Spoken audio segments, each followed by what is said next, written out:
Muy buenos días, mis queridos estudiantes del sexto grado. El día de hoy, lunes 13 de diciembre, estamos iniciando con nuestro maratón, preparándonos todos para la evaluación final que comienza ya a partir del sábado 18 de diciembre.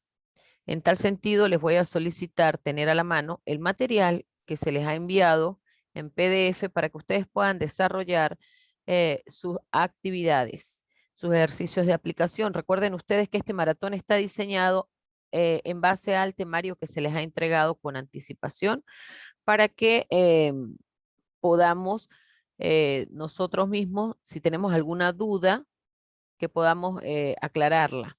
Voy a comenzar compartiendo mi pantalla. Por aquí lo tenemos. Todos los temas que están dentro del respectivo temario. Entonces, vamos a comenzar, chicos.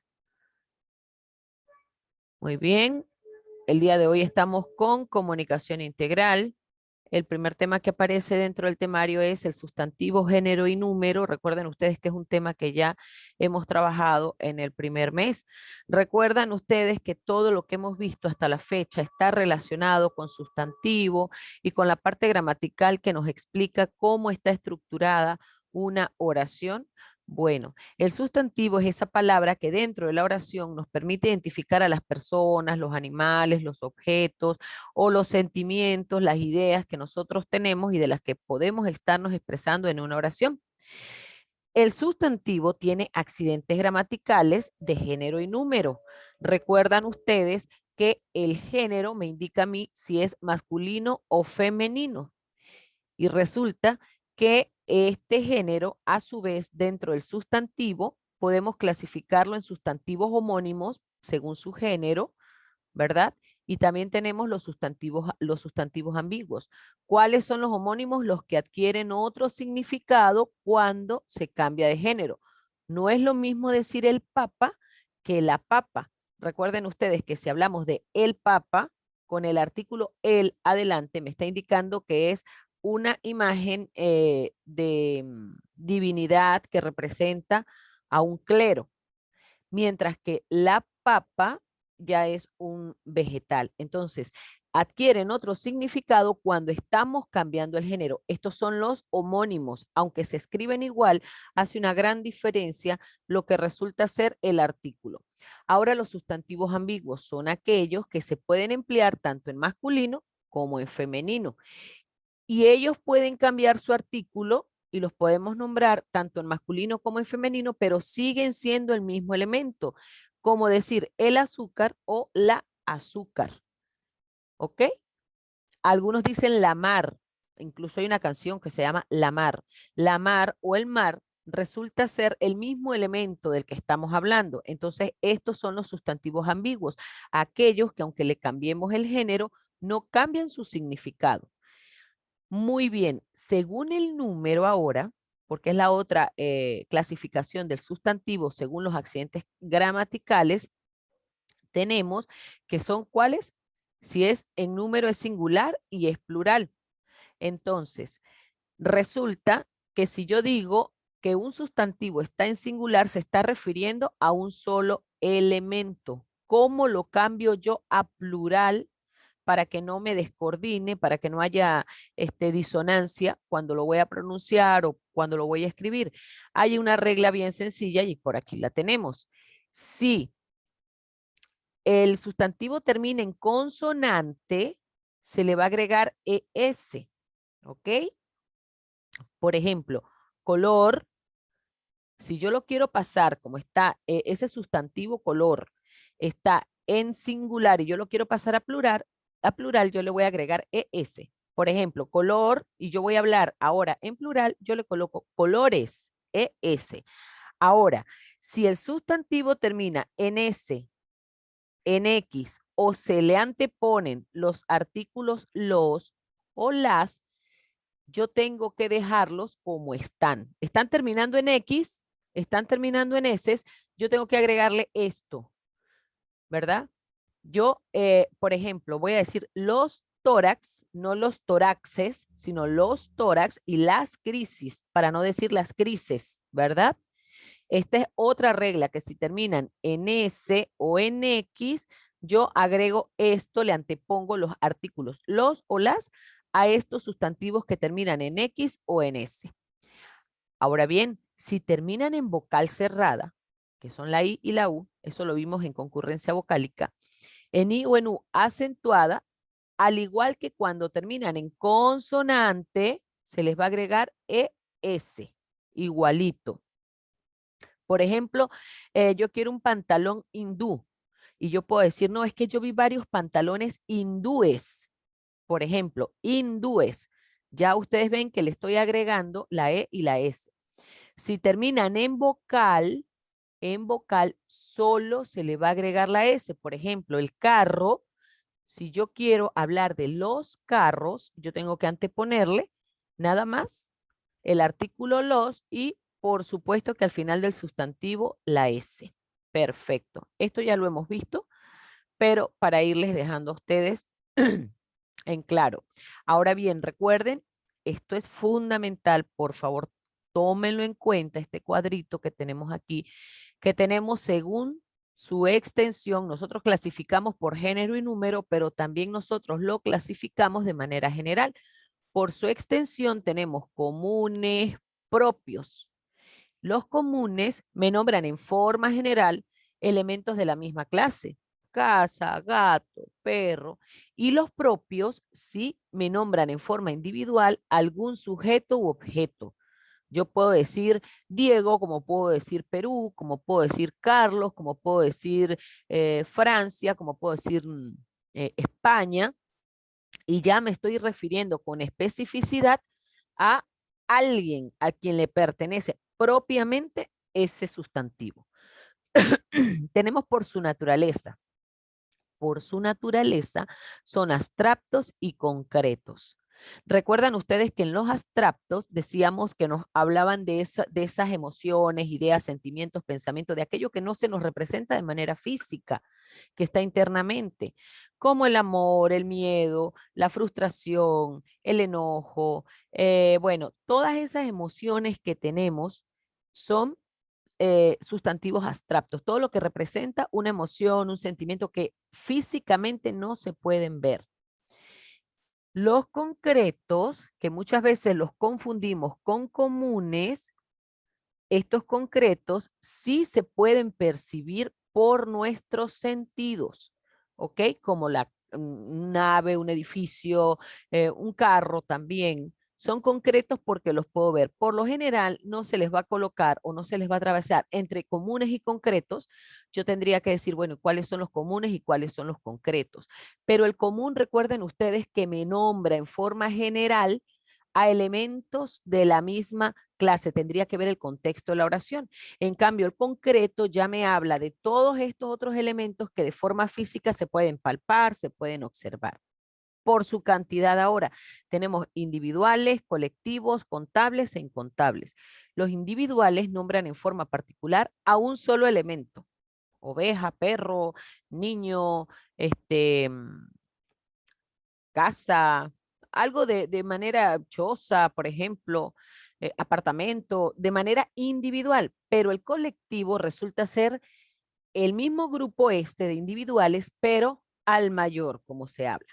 Yo puedo decir que de la oveja el colectivo es rebaño, que de pez es cardumen, que de abejas, ¿cuál sería el colectivo? Enjambre, por ejemplo. De perro, una jauría. Todos los individuales tienen sus colectivos. Ahora bien, continuamos con la clasificación por su cantidad, contables e incontables. Estos contables son aquellos que podemos enumerar, todo aquello que podemos enumerar, pero lo incontable es aquello que nosotros no podemos medir. La nieve no la puedes medir, los granos de azúcar como tal no los puedes medir, tenía mucha azúcar. Un kilo de azúcar, puedo decir yo, pero ¿cuántos granos hay en un kilo de azúcar? Nieve, la nieve tú no la puedes medir, el granizo no lo puedes medir, ¿no? Siempre hacemos una referencia y le agregamos un adjetivo de repente. pero no hay un cuantificador exacto para medir cada partícula, cada elemento que conforma la nieve o cada que conforma el azúcar o la leche. Luego, por su estructura, tenemos los primitivos, tenemos los derivados y tenemos los compuestos. De esto hemos trabajado una clase completa. Los primitivos son aquellos que no derivan de ninguna palabra. Por lo general, no siempre, pero mayoritariamente, son aquellos monosílabos, pan, sol, flor, rosa, queso incluso. Los derivados son aquellos que sí provienen de otra palabra, por ejemplo, panadero, que proviene de pan, rosa, que proviene de rosal, flor, florería, que viene de flor, quesillo, que comparten su raíz, es una palabra compuesta, derivado, perdón, que viene de queso. Y los compuestos ya están formados por más de una palabra. Yo puedo decir saca puntas, abre latas, limpia vidrios, eh, parasol, también le llaman a la sombrilla, y así sucesivamente todos aquellos de los que yo requiero dos o más palabras para poderlos conformar. Muy bien. Ahora, nos vamos con el verbo, chicos. ¿Recuerdan ustedes que el verbo resulta ser esta parte de la oración que me dice a mí cuál es la acción, movimiento o cuál es la situación, cuál es la condición en la que está el sujeto dentro de la oración?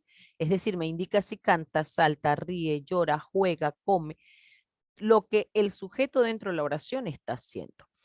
Entonces, el verbo tiene su clasificación y se divide en cuatro partes. Semánticamente expresa acciones, estado, existencia. Morfológicamente se dice que es una palabra variable porque presenta accidentes gramaticales, tanto de persona, número, tiempo y modo. Sintácticamente funciona como núcleo del predicado, es decir, la parte central del predicado. Y lexicológicamente de inventario abierto porque se puede ajustar al contexto de la oración. ¿Cuáles son los accidentes gramaticales del verbo? Tenemos cuatro: tiempo, número, persona y modo. Ojo con esto.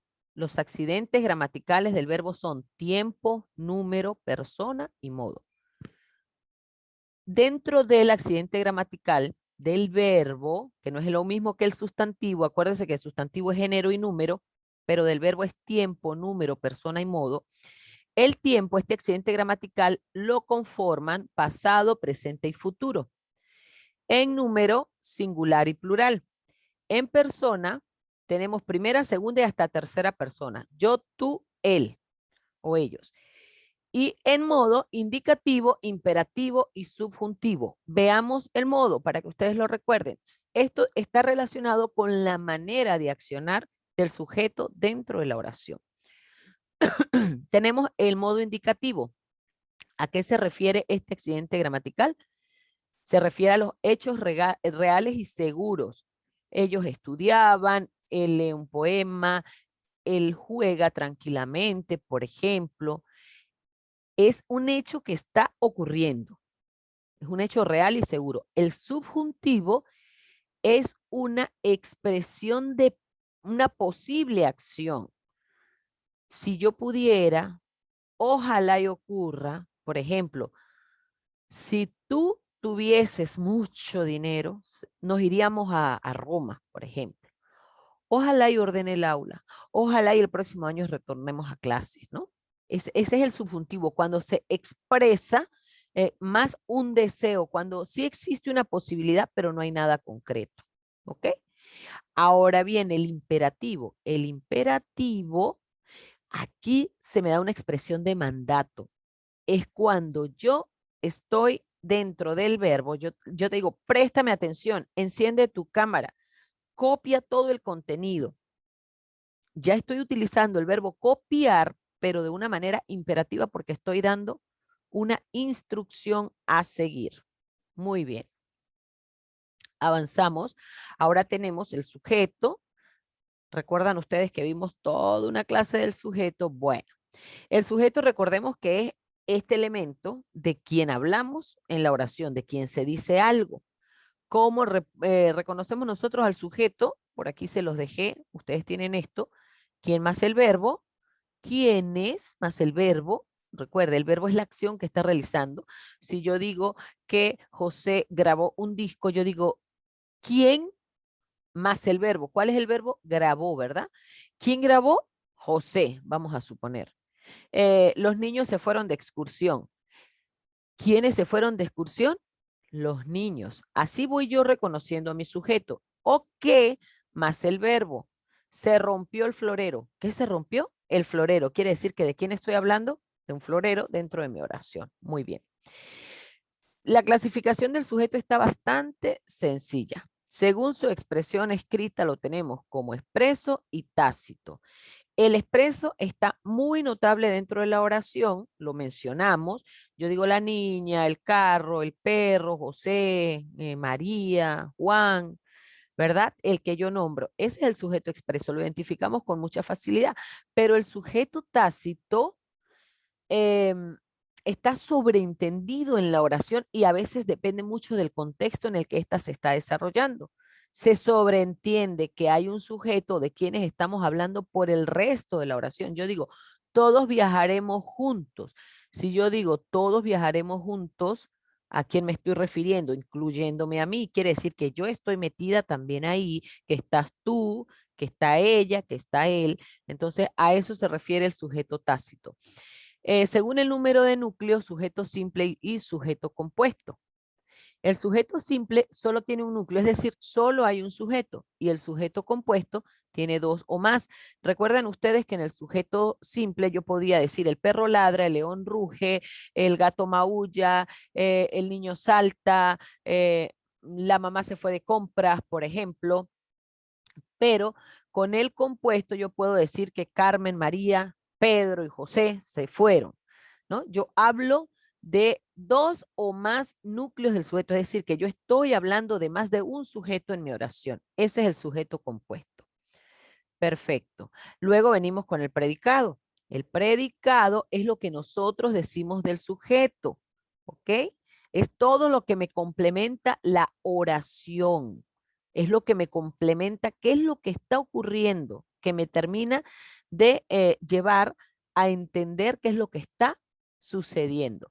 ¿Cómo es la clasificación del sujeto? Importante, ojo con estas dos. Nominal y verbal. ¿Cuándo es nominal? El nominal está formado por verbos ¿qué? Copulativos. ¿Cuáles son los verbos copulativos? Ser, estar, parecer, permanecer y yacer. ¿Cuántos verbos hay aquí? 1, 2, 3, 4, 5 verbos que tenemos que tener en cuenta para poder identificar el predicado nominal. ¿Qué es el predicado verbal? Aquel predicado, ¿verdad? Cuyo núcleo, es decir, que el verbo no es ninguno de estos cinco.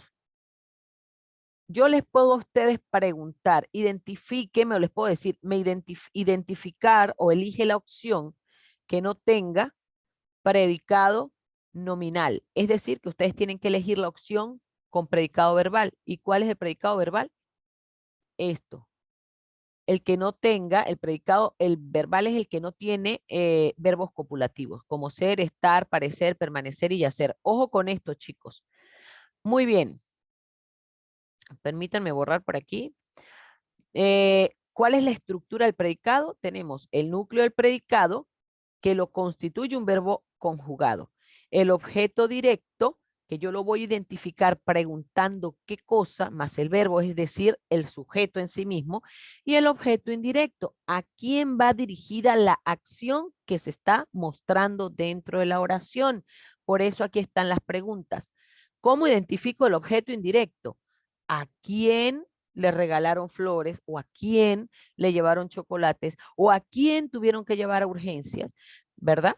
Por ejemplo, ¿a quién más el verbo o para quién más el verbo? Perfecto. Y por supuesto que tenemos lo que es la coma. Recuerdan que teníamos la coma numerativa, vocativa y la elíptica. También debemos recordar, aunque eso ya está claro, que la coma es un signo de puntuación que siempre indica una pausa breve, menor que la del punto. La coma enumerativa me separa los elementos nombrados de una manera análoga. Ella me permite a mí decir de manera seguidita qué ocurrió primero, qué ocurrió después, o la otra manera es también poder enumerar uno debajo del otro. La vocativa me hace referencia a quién yo estoy llamando, captando su atención. Y la elíptica me reemplaza un verbo para evitar redundancia dentro de la misma oración. ¿Y cómo reconozco yo la coma elíptica? Por lo general está entre paréntesis, pero también al yo leer de inmediato, por ejemplo, el profesor escribe en el tablero, ya yo sé al decir los alumnos, coma, ya esta coma me está reemplazando el verbo escribe. Los alumnos en el cuaderno. Muy bien. Perfecto. Tenemos por aquí parte de nuestro ejercicio. Arrastra los sustantivos en el globo que corresponda. De aquí ustedes me van a clasificar, chicos, por favor. Si ustedes consideran que globo es un sustantivo común, concreto, ustedes me lo van a trasladar para acá y lo marcan. Igual terror, ustedes lo ubican según corresponda. Luego me dicen dónde va abeja, cuál es su colectivo. El colectivo de abeja es enjambre, por ejemplo, y así sucesivamente. Este es el primer ejercicio de aplicación. Lo vamos a desarrollar igualmente de manera en tiempo real. Tenemos los verbos. Indica si el verbo de cada oración está en pasado, presente o futuro de esta tablita. Lo siguiente, me van a decir en qué forma verbal está toda esta lista de verbos que tenemos por aquí abajo. Si es indicativo, subjuntivo o imperativo. Toda esta lista. Todo lo que está aquí. Y finalmente, nuestros ejercicios de sujeto y predicado. Aquí nada más me van a marcar el sujeto de la oración. Digamos que ustedes dicen que el ladrón es el sujeto de la oración. Y digamos que usted aquí me dice que abundan en las librerías es el predicado de esta oración. Así con cada una de las oraciones ustedes me van señalando. Del mismo modo, me van a escribir con respecto a la coma y también al uso de los dos puntos, que ya lo hemos visto, si es verdadero y falso. Aquí me le van a colocar la coma y los dos puntos o la Y según corresponda en esta oración. ¿Ok? En estas oraciones hay tres ejercicios básicamente. Entonces, chicos, esto básicamente es nuestro maratón de comunicación. Para los estudiantes que no pudieron ingresar por causa justificada, queda la grabación del video y por supuesto les recuerdo que la evaluación principal es que estés dentro del aula virtual y que puedas trabajar en tiempo real para que tus dudas sean aclaradas y de esta manera puedas desarrollar con éxito tu examen final. Entonces, chicos, ya nos estaremos viendo el día de mañana con el maratón de razonamiento verbal. Por el día de hoy hemos terminado ya con nuestra explicación de maratón de comunicación integral. Ha sido un placer, chicos, así que se cuidan.